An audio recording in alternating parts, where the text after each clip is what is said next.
Angry protests as Palestinians commemorate Nakba, or the catastrophe. 70 years ago, they were forced off their land and Israel was created. They dream of a return, but the peace process has failed them. What are their options now and who can they turn to for help? This is Inside Story.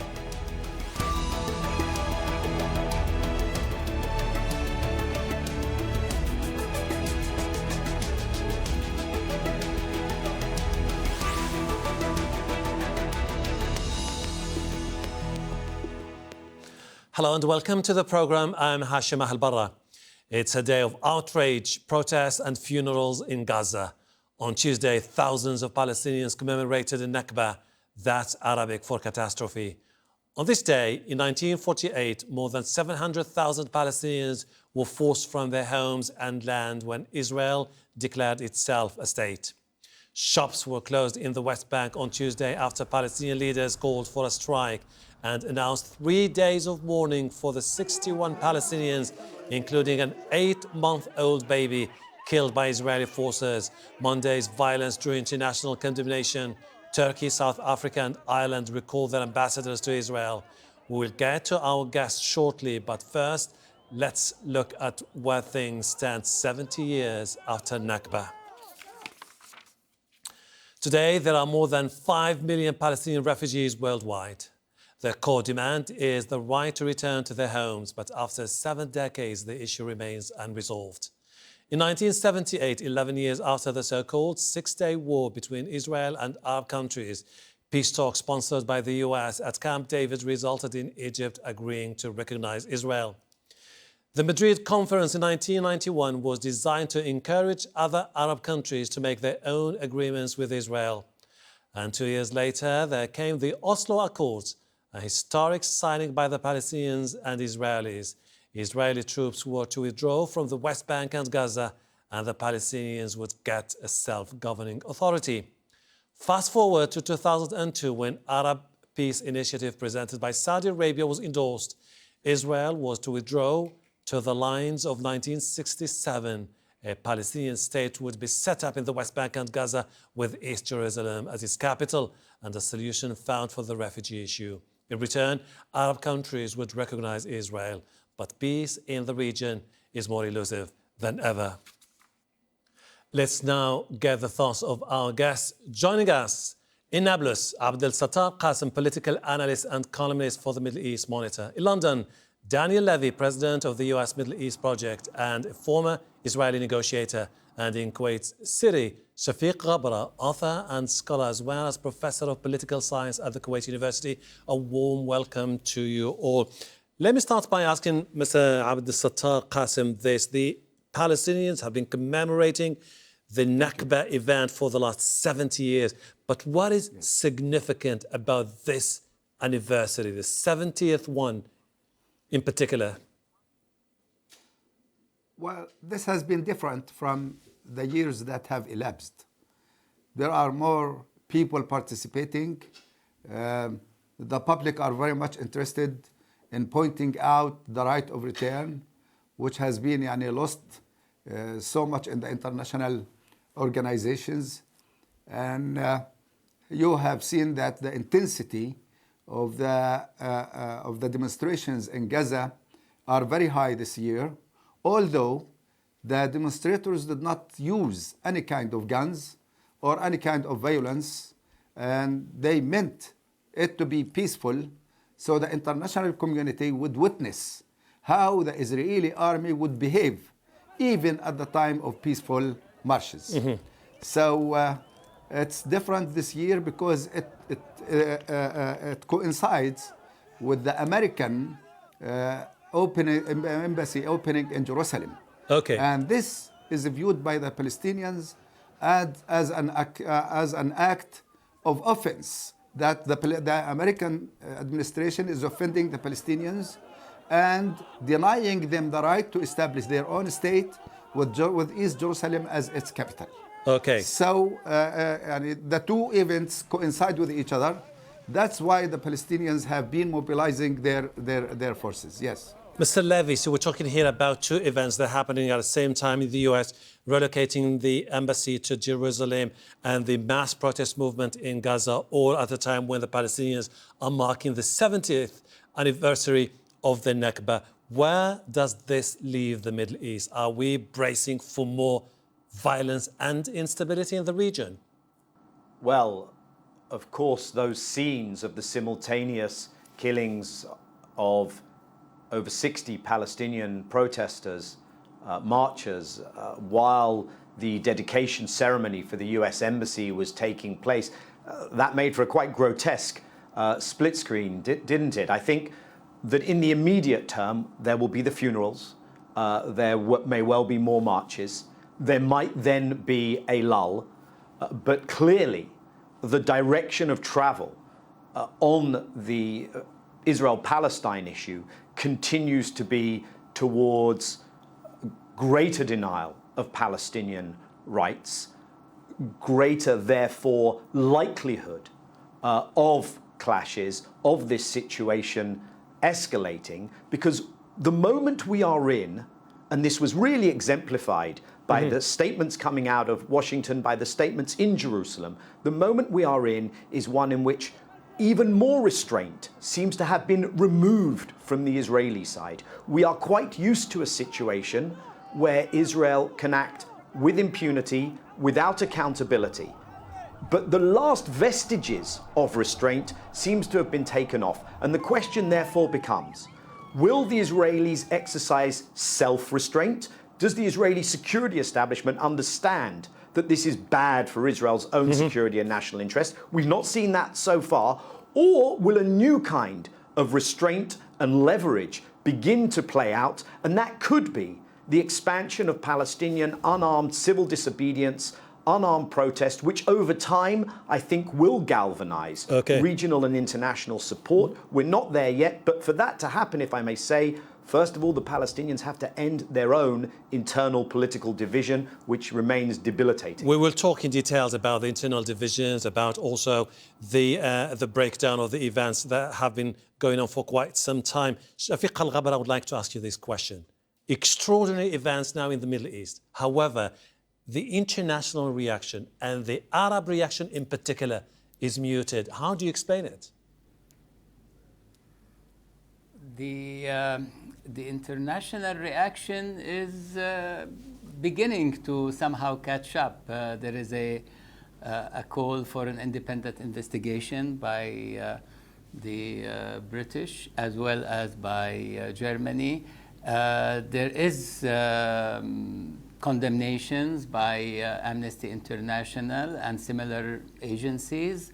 The question in the Arab world is the one I think is more serious. The Arab populations are very much in a state of anger, and the scenes of the embassy opening in Jerusalem in a context of settlements and in a context of what is going on in Gaza and in the West Bank created a lot of frustration, and it is creating and leaving a mark in the entire Arab population. Regime systems, it varies. Some do have a voice. Kuwait, for instance, did make a move in the UN Security Council yesterday, trying to move in a certain direction. Other states are in a state of denial that there is a deal coming in the pipeline. But this is not reflective of populations, of grassroots realities. It is only reflective of one man, one show in so many different regimes in the region. And that can be, that can change in a minute. As we saw in 2/11, it can change in any direction at any time. Doesn't reflect the deep-rooted feelings among the populations of the Arab world. Okay, Mr. Kassem, you've been condemning or accusing Arab leaders, Arab countries for abandoning the Palestinian cause. But people at the same time are saying, where are the Palestinians? They're divided, completely disconnected, their leaders completely disconnected from reality. Aren't they the ones who are supposed to take leadership now? We in Palestine strongly believe that most of the Arab regimes are friendly to Israel. and they have never been serious about solving the Palestinian problem. Except for Kuwait, other Arab countries did not make any move. Some of the Arab countries condemned the situation, but condemnation is not going to do any good for the Palestinians anyhow. Turkey did something today. They are kicking the Israeli ambassador in Ankara, and that's a good step. South Africa did something. But where are the Palestinians? We have a real problem with our leadership. This problem has been with us for more than 40 years. That our leadership acts as an Arab dictator. They are dictator. We have dictatorship. We have monopoly of money and decision. They do not allow public participation, and they even do not give space for other Palestinian factions to participate in the Palestinian decision. So we have a real problem. Besides, we have the Palestinian division. We have Gaza on one side, the West Bank on the other side. We are not united. We don't have a unified target to achieve. So we have a real problem here.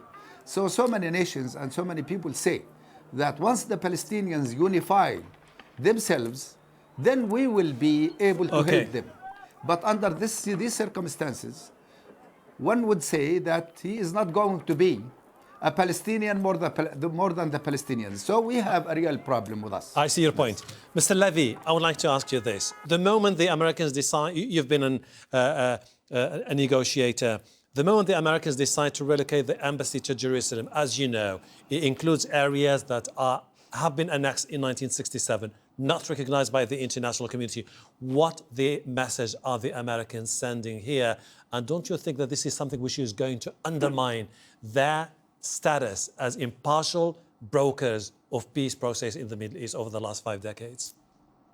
Well, of course, that is a status that America has never actually achieved. America has not been not only impartial, America has not been an effective broker. And the fact that the Palestinian leadership continued to place their faith in American brokering, I think, was a strategic misstep and mistake. But what the embassy move, what that does, is a few things. First of all, it is a definitive statement of American rejection of international law and the international consensus, which shouldn't surprise anyone, but nevertheless, it's important to note that.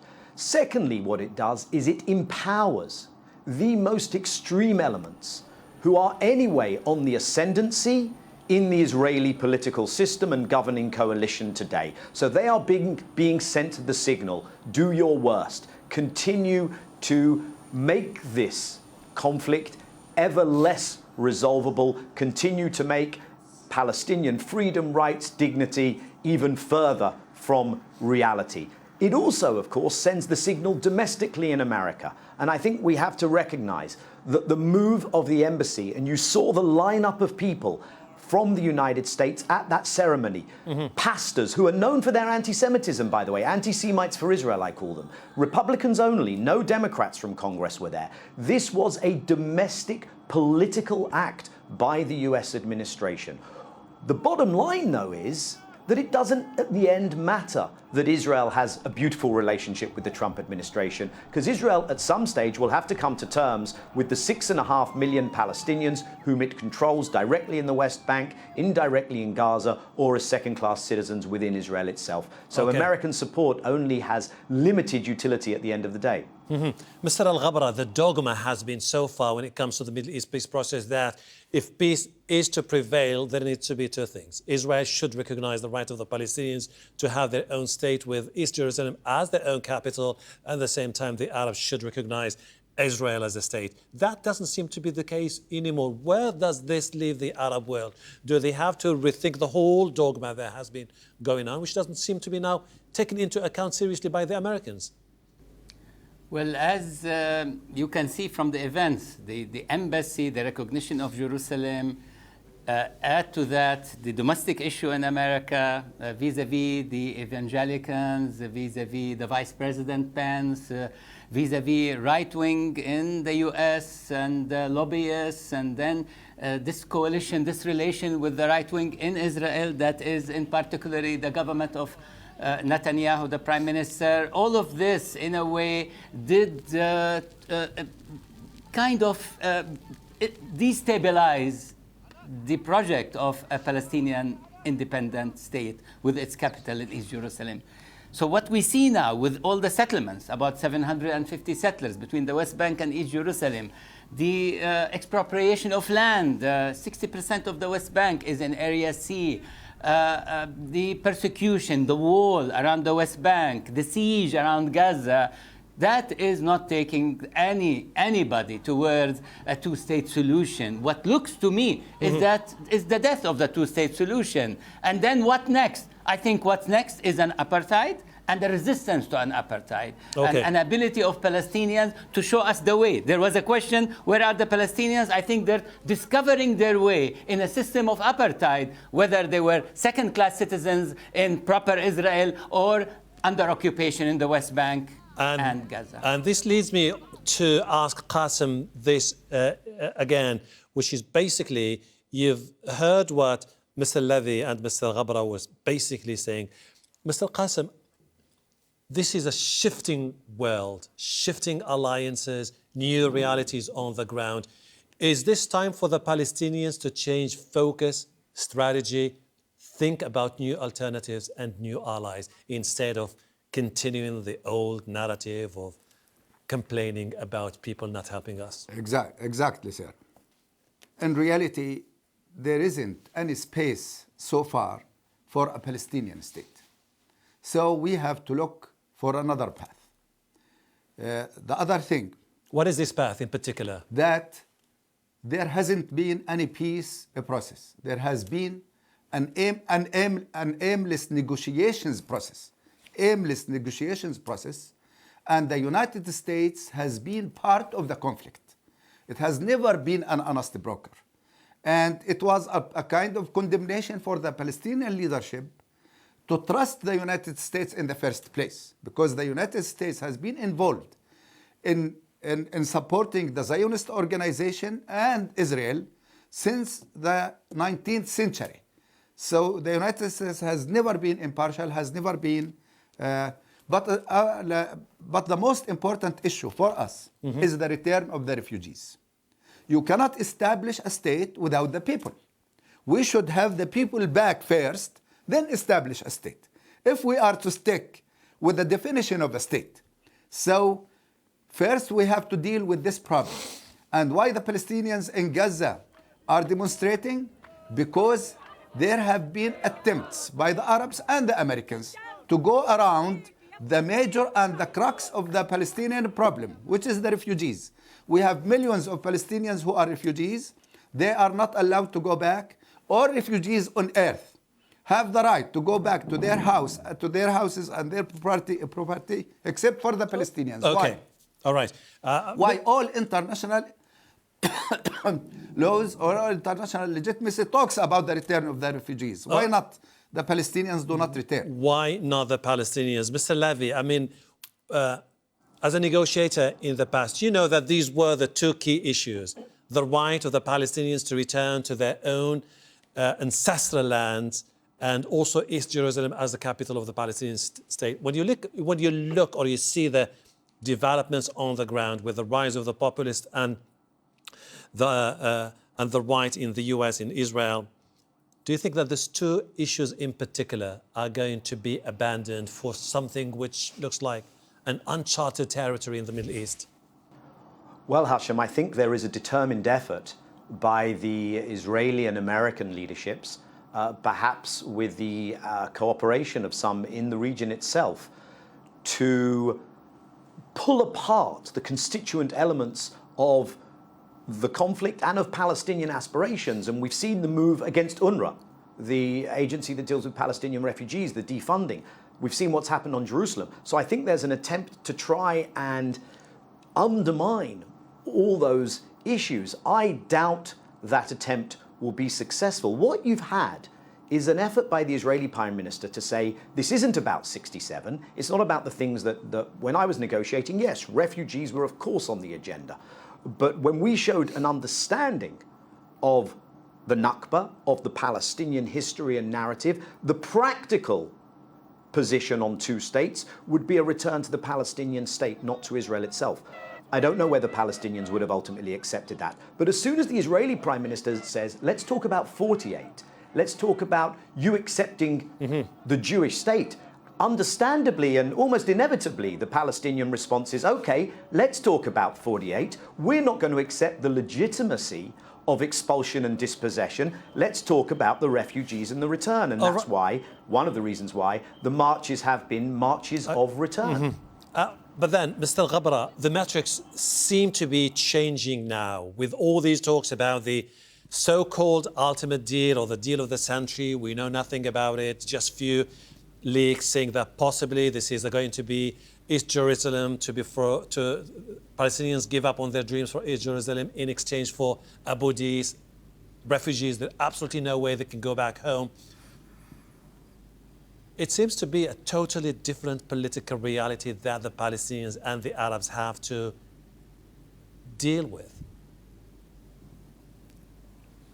So, you see, when you look at the events surrounding Gaza, you realize that no settlement can be imposed on the Palestinian people without their consent, without them being represented, as well as without their real, deep, honest voice and narrative. And therefore, what you see today is an ongoing situation of settlement building around Jerusalem. But there is in Jerusalem more than 300,000 Palestinians. Don't tell me they're going to be the next wave of refugees. There are 2.5 million Palestinians in the West Bank. Don't tell me you're pushing another 2.5 million. There are 2 million in Gaza. There are 1.6, 1.7 million who are inside proper 1948 Palestine and Israel, in particularly within the Green Line. This is a situation today, the Palestinians, there is no solution in the foreseeable future. What I see is forces facing each other. There is a force today that is structurally over the Palestinians, which is socio-economic, political, a force that marginalizes them, that doesn't allow them to express, and it is done in layers. One of the layers is to control the Palestinians who control the Palestinians. Another layer is the total siege of Gaza, but a full dependency on Gaza, on the occupation. Another layer is the wall around the West Bank. Another is to keep pushing the Palestinians in East Jerusalem by the day, by the block, by the house, by the neighborhood, and to bring in more settlers and more settlers. This is no way for peace. That structure has to end. Okay. Now, what kind of solution will all of this bring? How do we address the issues? You end up the repressive structure, and then a lot of things and possibilities can take place between the two peoples, the two populations, between everybody that has an interest in peace, but also justice and equality. But this raises another issue, and let me go to Mr. Kassem. Mr. Kassem, some say that the biggest problem the Palestinians face is the need for themselves to learn from history and to reinvent themselves. The biggest backers in the region, like Saudi Arabia, don't seem to be really excited about any way out of this crisis. You've heard about the revelations and the leaks in the New York Times and the Washington Post in the past. Number two, the Arab street is not on the streets denouncing Israel. How can you move from this situation towards what could guarantee your own rights as Palestinians? Now look, sir, they are pushing us to a corner where we will decide to carry arms. They are not leaving any choice for us. So we should expect in the future that there will be more bloody clashes between the two parties. It is not the act of the Palestinians. It is the act of the Israelis and the Americans. Thank you. They are not allowing any space for peace. Thank you very much and indeed. They are terrorizing everybody in the area. Unfortunately, we're running out of time, but really appreciate your time. Thank you very much indeed, Mr. Abdul, Sattar, Kassem, Mr. Shafeeq Al-Ghabra, and Daniel Levy for your contribution to the program. And thank you too for watching. You can see the program again anytime by visiting our website, aljazeera.com. For further discussion, go to our Facebook page. That's facebook.com/AJ Inside Story. You can also join the conversation on Twitter. Our handle is @AJ Inside Story. From me, Hashem, Ahelbarra, and the whole team here. Bye for now.